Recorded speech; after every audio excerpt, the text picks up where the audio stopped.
एक दिन बुद्ध श्रावस्ती के ही एक गांव में भिक्षाटन के लिए पहुंचते हैं। जब बुद्ध गांव में प्रवेश करते हैं तो देखते हैं कि पूरे गांव में सन्नाटा छाया हुआ था।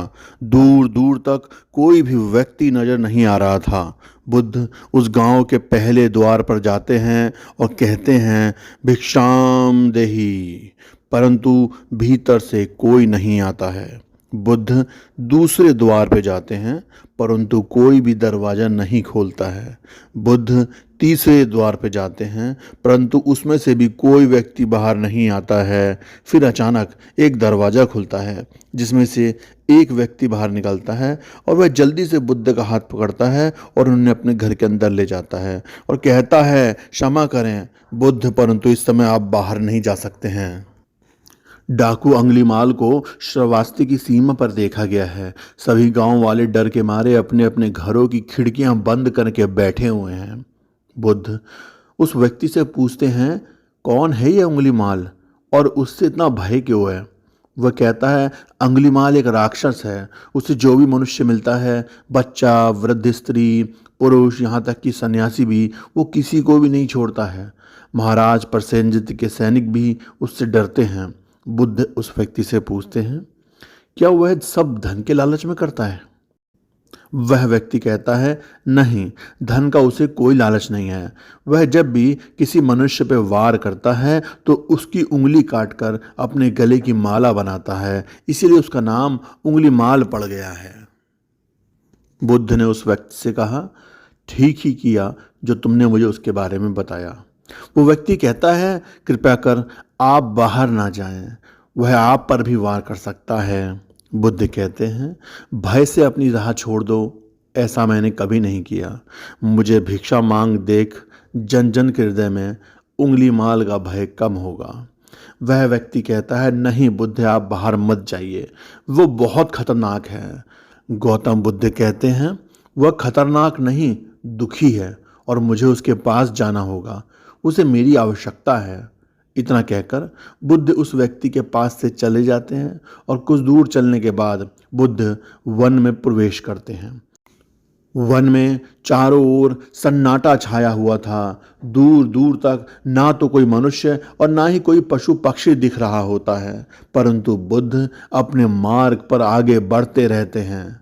अचानक बुद्ध के सामने उंगली माल आकर खड़ा हो जाता है। उसका रूप इतना डरावना होता है कि कोई भी व्यक्ति उसे देखकर भयभीत हो जाए। उसके गले में उंगलियों की माला होती है, चेहरा और हाथ रक्त से सने हुए होते हैं और शरीर बलशाली होता है।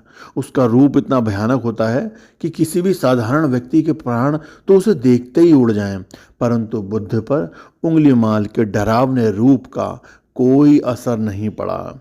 बस कुछ क्षण तक एक शांत मुस्कुराहट के साथ उंगली माल की ओर देखते रहे, फिर उसकी बगल से निकलकर अपने मार्ग में आगे बढ़ जाते हैं। बुद्ध को ऐसा करते देख उंगली माल को समझ नहीं आता कि उसके साथ ये हो क्या रहा है। वह मनी मन सोचता है, मुझे देखकर लोग या तो भाग जाते हैं या मुझे देखकर मर जाते हैं, फिर मुझसे अपने प्राणों की भीख मांगने लगते हैं। मैंने कई सन्यासियों को भी मारा है, परंतु मैंने आज तक ऐसा व्यक्ति नहीं देखा। इसने मुझ पर या तो ध्यान ही नहीं दिया है या फिर हो सकता है ये देख ही ना सकता हो, परंतु मुझे इससे क्या, मुझे तो अपनी उंगलियों की माला पूरी करनी है। उंगली माल बुद्ध को आवाज लगाता है, हे साधु रुक। बुद्ध उंगली माल को नजरअंदाज करते हैं और अपने मार्ग में आगे बढ़ते रहते हैं। उंगली माल और क्रोध में भरकर बुद्ध को आवाज देता है, हे साधु रुक। बुद्ध फिर से उंगली माल को नजरअंदाज करते हैं और अपने मार्ग में आगे बढ़ते रहते हैं। उंगली माल तीसरी बार बहुत ज्यादा क्रोध में भरकर आवाज देता है, हे साधु रुक। बुद्ध रुकते हैं। उंगली माल बुद्ध के पास जाता है और कहता है, मेरे आदेश देने के बाद भी तू रुका क्यों नहीं? बुद्ध कहते हैं, मैं तो पहले ही रुक चुका हूं, तुम ही चलते जा रहे हो। उंगली माल समझ नहीं पाता कि बुद्ध कह क्या रहे हैं, परंतु वह इतना जरूर समझ जाता है कि सामने खड़ा व्यक्ति उससे डर नहीं रहा है। उंगली माल बुद्ध को डराने के लिए चिल्लाकर पूछता है, हे साधु, तुझे मुझसे भय नहीं लग रहा है? मैं आदि मानव हूं। बुद्ध कहते हैं, नहीं नहीं, तुम मानव हो। बुद्ध की यह बात उंगली माल के हृदय पर लगती है। पहली बार उसे किसी ने मानव कहा था, परंतु वह इस बात को नजरअंदाज करने का प्रयास करता है और बुद्ध से पूछता है, हे साधु, तूने ये क्यों कहा कि तू कब का रुक चुका है, जबकि तू तो चल रहा है? और तूने ये क्यों कहा कि मैं नहीं रुका? बुद्ध कहते हैं, मैं बहुत पहले ही रुक चुका हूं। ऐसे सारे बुरे कृत्य छोड़ चुका हूं जिससे किसी भी व्यक्ति को कष्ट पहुंचे। सब जीना चाहते हैं, बस तुम उन्हें करुणा से देखने का प्रयास करो। बुद्ध के शब्द दोबारा से उंगली माल के हृदय पर चोट करते हैं, परंतु वह दोबारा से बुद्ध की बातों को नजरअंदाज करने का प्रयास करता है और इस बार वह क्रोध में भरकर बुद्ध की गर्दन पर अपनी कटारी रख देता है, जिससे वह लोगों की हत्या किया करता था, और बुद्ध से चिल्लाकर कहता है, नहीं, मानव में ना तो प्रेम है ना करुणा है, सिर्फ छल और कपट है। इसलिए मैं सबकी हत्या करूंगा, किसी को जीवित नहीं छोड़ूंगा। बुद्ध कहते हैं, तुम्हें लोगों ने बहुत दुख दिया है उंगलीमाल। क्रूरता मनुष्य अज्ञान के कारण ही करता है।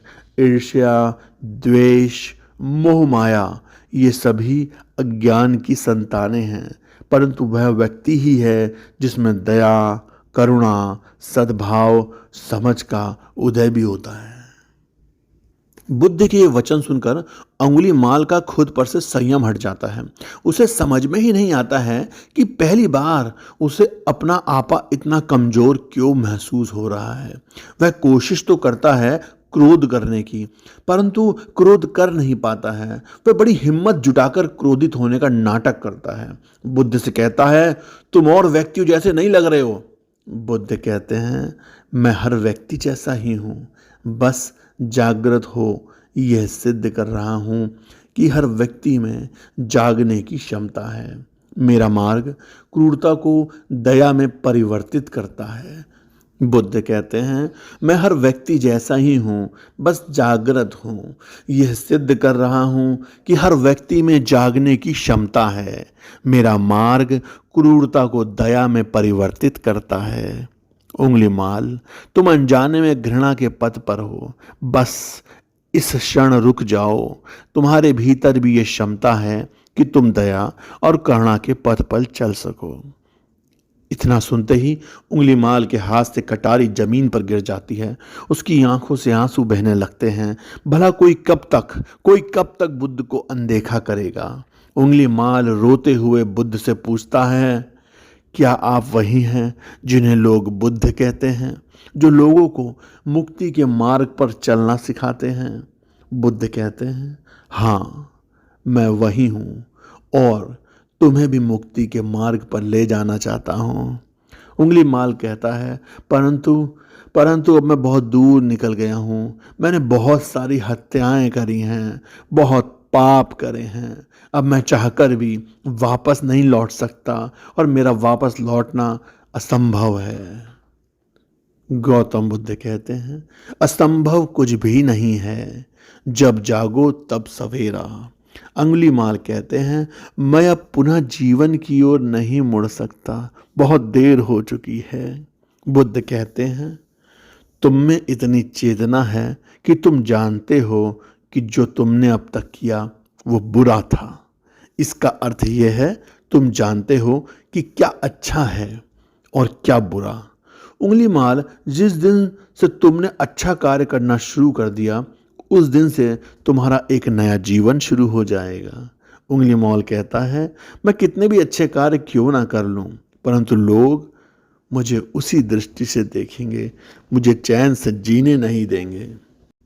बुद्ध कहते हैं, अंगुली माल, यदि तुमने हिंसा का मार्ग छोड़ा तो मैं तुम्हें मार्ग दिखाऊंगा, तुम्हारा संरक्षण करूंगा, तुम्हें लोगों की घृणा से बचाऊंगा।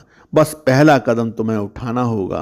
अंगुली माल पूछता है, क्या ये हो सकता है? बुद्ध कहते हैं, हाँ, अवश्य हो सकता है।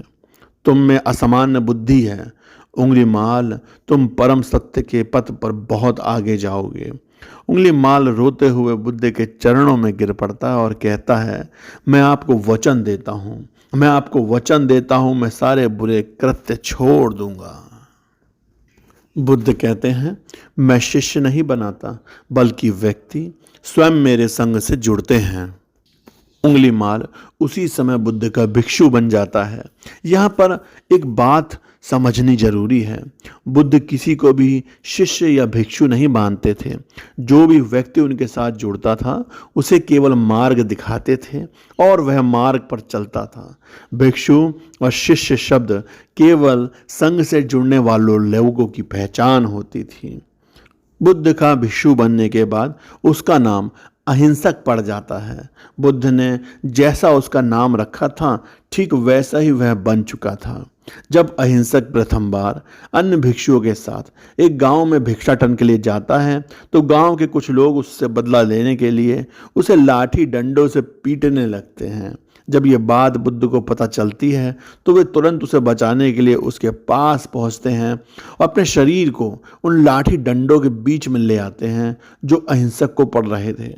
बुद्ध को देखकर वे गांव वाले डंडे और पत्थर मारना बंद कर देते हैं। सभी लोग बुद्ध से कहते हैं, बुद्ध क्यों इस हत्यारे अंगुलीमाल की रक्षा कर रहे हो? न जाने कितने लोगों की जानें ली हैं इसने। बुद्ध कहते हैं, अब यह अंगुलीमाल नहीं है, इसका नाम अहिंसक है।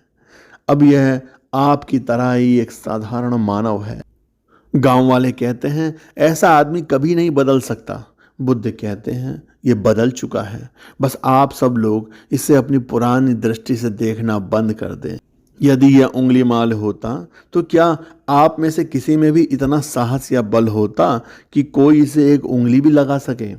यह आपका हर वार खाता रहा, क्या इसने आप पर पलटवार किया? क्या यह परिवर्तन आपको नहीं दिखा? आज इसका जो लहू बहा है इससे इसके सारे बुरे कृत्य धुल गए हैं। आप लोगों के द्वारा इतनी मार खाने के बाद भी इसकी आंखों में आपके लिए क्रोध नहीं है। क्या यह बदलाव आपको नहीं दिख रहा है? ये तो बदल गया है, परंतु आप कब बदलेंगे? इतने में ही उन गांव वालों में से एक स्त्री कहती है, ये परिवर्तन मैंने स्वयं देखा है। वह स्त्री गांव वालों से कहती है, आप में से कौन ऐसा है जो दूसरों के दुख में दुखी हो? 2 दिन पहले एक व्यापारी अपनी पत्नी को लेकर जा रहा था। उसकी पत्नी प्रसव पीड़ा से व्याकुल थी। मैं पास से ही गुजर रही थी, इसलिए मैं भी दौड़ी दौड़ी गई। उस स्त्री की पीड़ा बढ़ती जा रही थी। घना जंगल होने के कारण उसे कहीं ले जाया भी नहीं जा सकता था। तभी यह भिक्षु वहां पहुंचा और इसने मुझसे पूछा, क्या हुआ बहन? मैंने इसे बताया, ये स्त्री प्रसव पीड़ा में है और इस घने वन में हम कुछ भी नहीं कर पा रहे हैं। कब तक ये कष्ट भोगेगी? कहीं इसके और इसके बच्चे के प्राण न चले जाएं। इस भिक्षु ने मुझसे कहा, ऐसा नहीं होगा, मैं अभी अपने गुरु के पास जाऊंगा, वे अवश्य ही कोई मार्ग दिखाएंगे। इतना कहकर यह भिक्षु दौड़कर वहां से चला गया। बुद्ध कहते हैं, व्यथित हो अहिंसक मेरे समक्ष आया और मेरे पैरों में गिरा। मुझसे कहने लगा, बुद्ध, एक स्त्री गहन प्रसव पीड़ा में है और उसकी पीड़ा बढ़ती जा रही है, कहीं माँ और बच्चे को कुछ हो ना जाए। मैंने कहा, दौड़ कर जाओ और उससे कहो, बहन, जिस दिन से मेरा जन्म हुआ है मैंने जानबूझकर किसी भी प्राणी को कष्ट नहीं पहुंचाया है। मेरे सत्कर्म तुम्हारा सुरक्षा कवच बने, आपकी और आपके शिशु की रक्षा करें। अहिंसक ने मुझसे कहा, परंतु यह तो असत्य होगा बुद्ध। सत्य तो यह है, मैंने आज तक बहुत से प्राणियों को कष्ट पहुंचाया है। यदि मैंने ऐसा कहा तो वे माता और शिशु उसी क्षण प्राण त्याग देंगे। फिर मैंने कहा, तो तुरंत जाओ और उस स्त्री से कहो, बहन, जिस दिन से मेरा एक नया जन्म हुआ है मैंने सभी बुरे कृत्यों को त्यागा है और उस दिन से मैंने किसी भी प्राणी को कष्ट नहीं पहुंचाया है। मेरे सत्कर्म आपका सुरक्षा कवच बने और आपकी और आपके शिशु की रक्षा करें। इसने मुझसे पूछा, क्या मेरे सत्कर्म उन्हें बचा लेंगे? मैंने कहा, अवश्य। ये तुम्हारी अपनी कमाई है, या तो तुम इसे अपने लिए बचा कर रखो या फिर किसी पराये पर खर्च कर दो।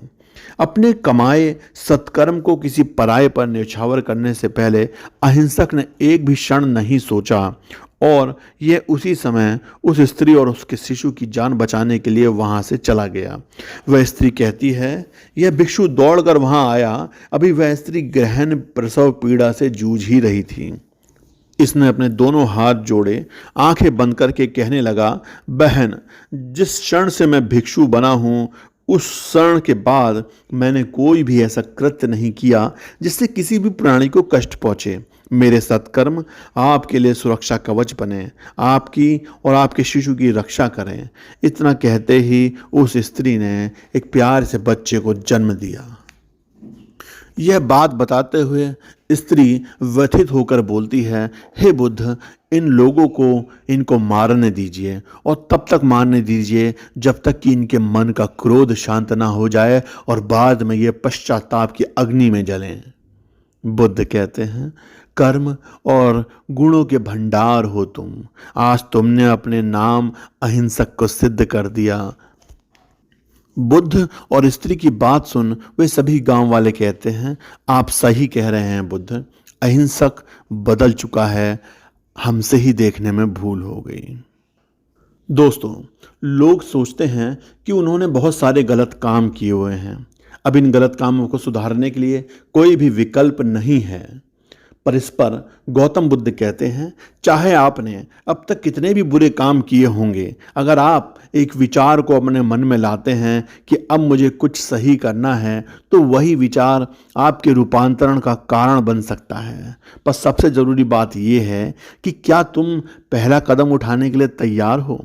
दोस्तों, ये कहानी आपको कैसी लगी? अपने विचार कमेंट करके ज़रूर बताइएगा, लाइक ज़रूर कीजिएगा, प्लीज़ सब्सक्राइब जरूर कीजिएगा। Thanks a lot for watching this video. The wolf विजेता।